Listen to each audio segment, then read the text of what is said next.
that started when I was a child, but the bulk of the cats in the book were in the last 35 years since I've been living in East Hampton full-time. And the majority of them came from local sources, from either from shelters out on the East End. A few were taken, rescued strays, but I talk about that. What I thought I would do, if you are really not at all interested in the general topic, say so, because you certainly can. But I have about 4, you could call topics or issues or decisions or things that cat owners sort of discuss and why and so on. So I'm sort of taking these and explaining why I did what I did, my reasons, which are not necessarily convincing. I'm not trying to persuade anyone to do things differently. But one of the very first questions everybody asks is, how many cats do you have? And so my first issue is how many cats at a time, I should explain also that I'm also very fond of dogs, but for reasons I won't go into here, I decided I would not keep a dog as my own pet full-time. I have looked after other people's dogs and I'm fond of them and so on. But I said, no, my household, my pets would be cats only. And so, how many pets, right? This pretty much took care of itself, as key decisions in my life usually have. My preferred solution has been to keep a minimum of 2 cats, a maximum of 4 at any given time. Why not just 1 cat, at least for starters? Because of one early unsettling experience with a solitary pet. And this is my cat, Seidman, and I will read a little bit from that later. It convinced me to never again subject an animal to such a lonely existence whenever I'm absent from home. Perhaps I'm a bit neurotic on this point. If an only cat has a dog around for company, of course that makes for a different situation. I've also known single cat households with no other animals, though with at least 2 human companions, where the pet seems contented enough.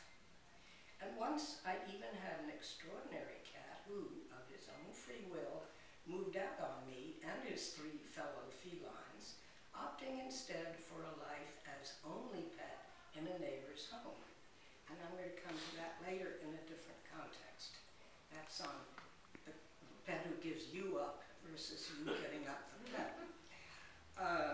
Even so, as a matter of hard-learned principle, I won't risk worrying ever again about a miserably lonesome little creature longing for my return home every moment I can't be there.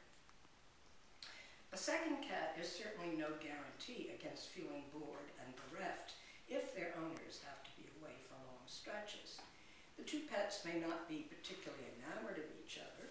They can't keep themselves busy and entertained playing Scrabble or ping pong or debating the state of the world. A TV set tuned to Animal Planet or a video of fluttering birds can hold their attention for just so long.